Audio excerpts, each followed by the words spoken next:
Hello, and welcome to the Taking Control of IoT and Enterprise Perspective. My name is Aaron Guzman. I am the co-chair of Cloud Security Alliance's IoT Working Group. I have my Twitter contact information there. I also lead a couple of OWASP IoT projects in addition. So today we'll be discussing who Cloud Security Alliance is, why develop an IoT security controls framework, how to use the framework, and what is next for the CSA IoT research. So CSA, Cloud Security Alliance, was founded in 2009 with headquarters in the US, with offices in Seattle, Berlin for EMEA headquarters, Singapore, in addition to 99,000 members, 55 chapters globally, and 28 active working groups. CSA also publishes free to reference, free to use research in a number of different cloud spaces, including the Cloud Control Matrix, as well as a number of other publications within quantum computing, blockchain, and so forth.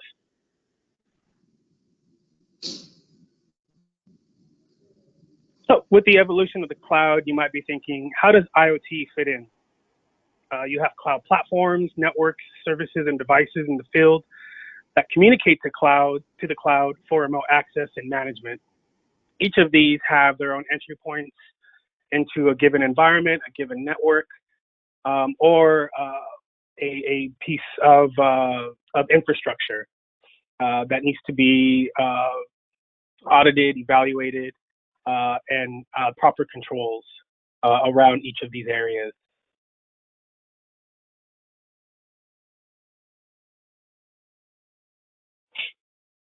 So with the enablement of cloud, the state of IoT is rapidly changing. Gartner predicts that there will be more than 64 billion IoT devices by 2025. The traditional IoT security guidance is not effectively securing IoT devices and infrastructures themselves. IoT device manufacturers are not building security into the devices for several reasons, whether it's hardware, resource limitations, or other means.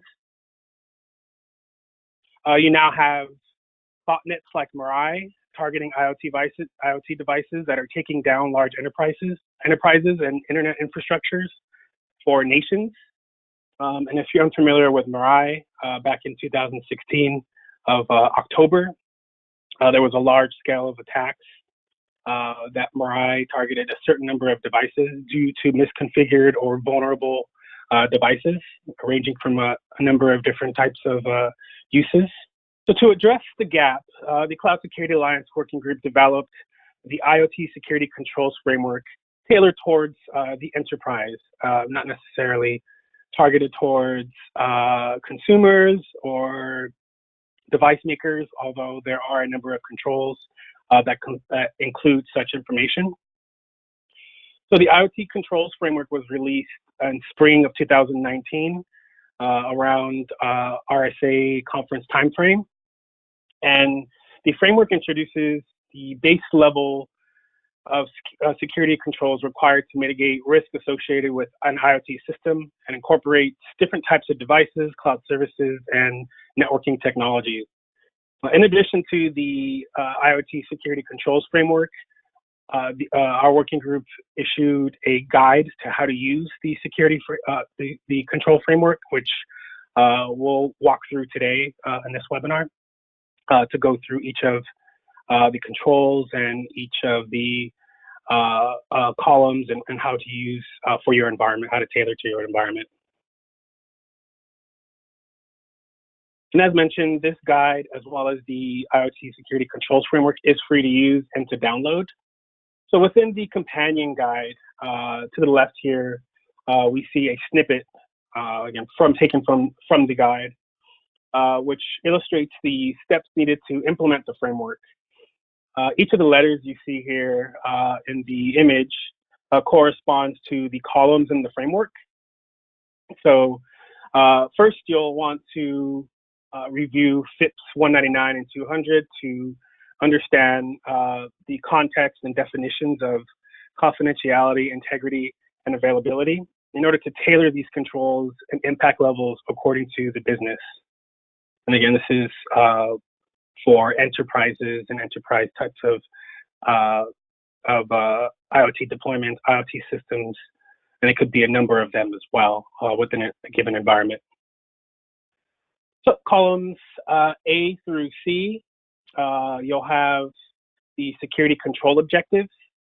The first column, column A, is the control group and control name, while column B is the control ID, an identifier to reference to a certain control, and column C is the cloud control matrix ID taken from the cloud control document itself. So it's essentially a mapping to the CCM, which is a widely used document by several cloud providers and service providers.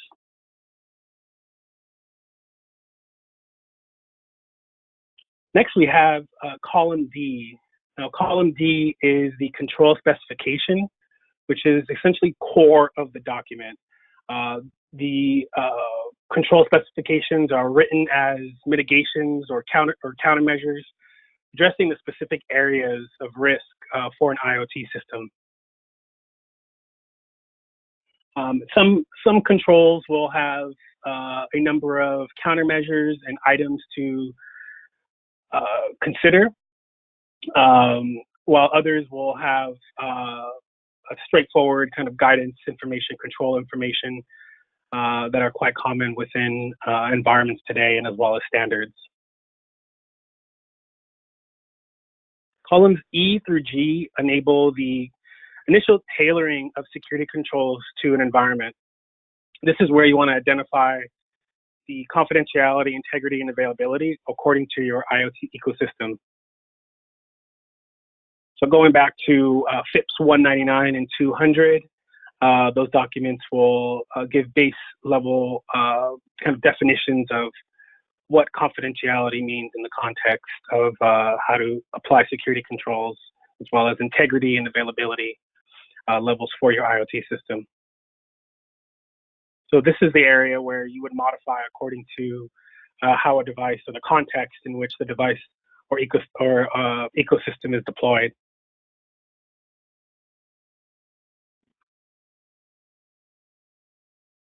So with confidentiality, you'll have a scale of low, moderate, or high. And similarly with integrity and availability.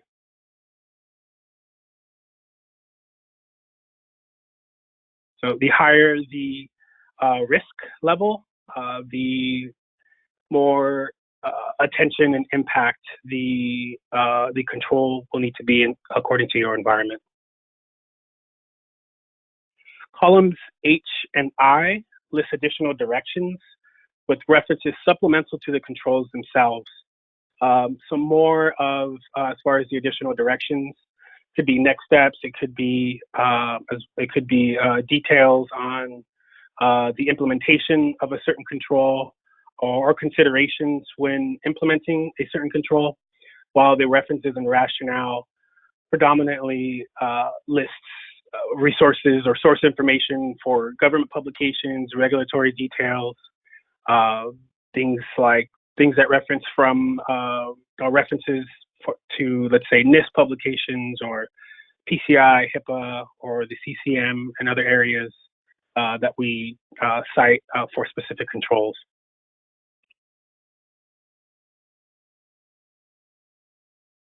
Columns J, K, and L cite the implementation guidance. So what types of controls, the control implementation and the control frequency. So the type of security control can be preventative, can be detective, can be corrective, while the control implementation could be manual. So it has to be a manual kind of function within teams, or as far as it can't be automated by a tool. And then next you have automatic and semi-automatic. The control frequency could be annually, quarterly, or monthly. Again, these are all tracing back or relating to the specific control and how often the control should be implemented, the frequency, and then what type of control, categorizing the type of control. So columns M through S, this is the location where the edge, fog, and IoT system components are listed and how each control is applicable to each of these areas. So within an edge category, you'll have simple sensors, simple actuators, and complex edge devices. And for additional context, we won't go into the specifics, but the guide has details as to which, what a simple sensor is, what a simple actuator is, and the complex edge devices. In the network category, the components in the network category are fog, network compute layer, mobile application, and local gateway. And the X's signify the applicability to the control. And in the cloud, you'll have the cloud service providers and the applicability to the provider. So whether that certain control lies within the responsibility of the cloud service provider or within the customer's environment or IT staff, risk staff, whoever it may be. So the target audience for the IoT Controls Framework is tailored towards designers and developers to create, not only create, but also evaluate IoT systems. And there are a lot of different respects as far as different team personnel, cross-functional team activities that are within the control framework. So you'll have, I mentioned someone from your risk team, you'll have someone from your IT security team, you may have to engage a third-party assessor in certain of these controls, and this is common, right, for certain standards that are used within the industry. And what as an end result, you'll have a holistic view, being that you'll have a cross-functional type of exercise with different staff members within a team. You'll be able to see and provide different controls on the implementation of an IoT system, an ecosystem as a whole.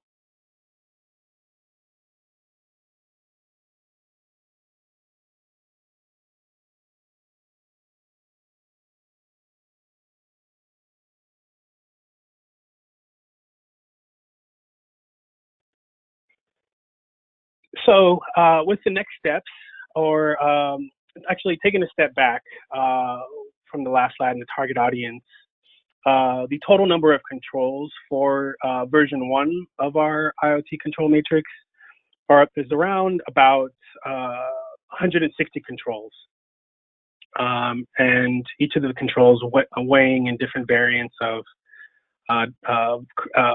high, moderate, and low risk impact levels, and then modifications to those according to your environment.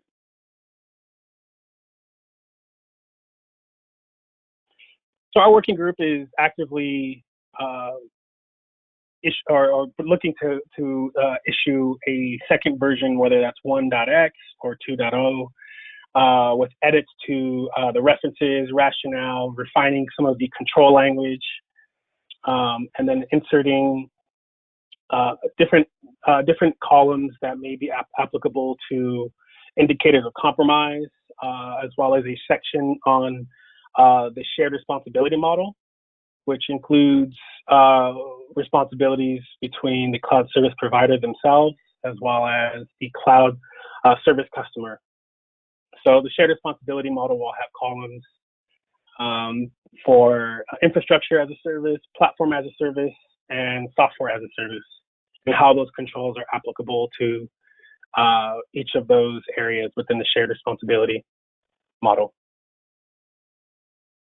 In addition, we're also working on mapping the framework to similar sister projects and publications, in addition to what we're doing with CCM.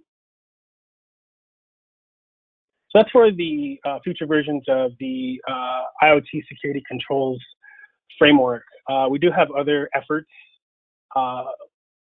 as well in regards to IAM for IoT, so identity access management, some use case scenarios, some examples, and potentially thinking about a way we can use the framework to certify products, environments, or ecosystems, similar to what the CSA STAR does for cloud infrastructures and cloud service providers.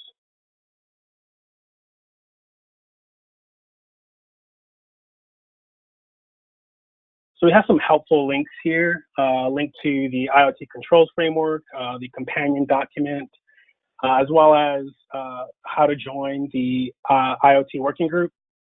It is free to join, it is open. We have calls every other Thursday at 10 a.m. Pacific, with our next meeting being next Thursday. The date slips my mind, but next Thursday.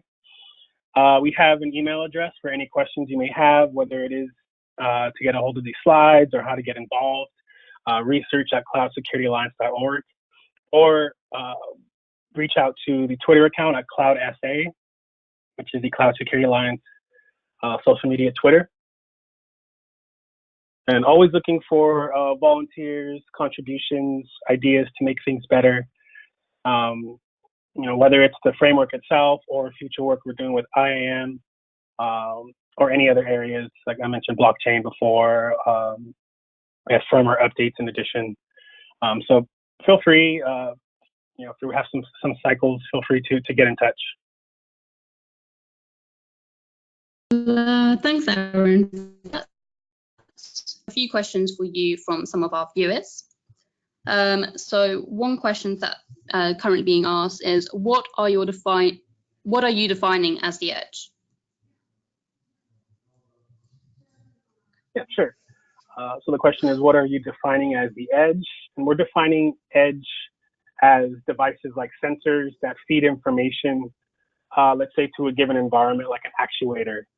So an edge, again, will be something like a sensor, not the edge of where data is being collected, like gateways.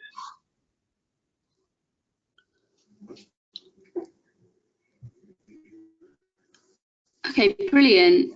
Another question that someone is asking. So why does the framework use IFPs 199 and 200 for today? Yeah, so the question, why does the framework choose to use FIPS 199 and 200 for defining CIA? And CIA is confidentiality, integrity, and availability. So we chose the FIPS 199 and 200 just to align with a well-established methodology for defining confidentiality, integrity, and availability. They seem like the best choice for our use case, although in the future it's possible that we may define CIA itself within our companion guide in the next version, just so you may not have to go back and forth between documents, and also just for context, you can have it all in one sheet. And one last question. So is a grading scale or risk percentage generated upon completion? So is a grading scale or risk percentage generated upon completion? Right now, there currently is not. We leave those values at the very bottom of the framework for users to adjust. Although we are thinking about a way to incorporate a risk rating system, and also working with others in the space to properly quantify the risk for each of these controls. But Generally, a risk is business centric, and it's not one size fits all.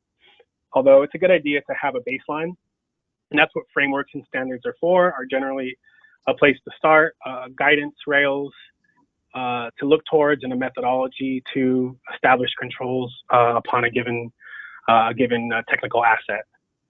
So right now, there isn't necessarily a scale or risk percentage, although it's something that we're looking into and exploring with other organizations as input. Okay, brilliant. Well, this is all we have time for today. So thanks again, Aaron, for sharing your insight with us. For those watching, we are looking to launch a training portfolio on security. So we would love to hear any suggestions you have for course topics.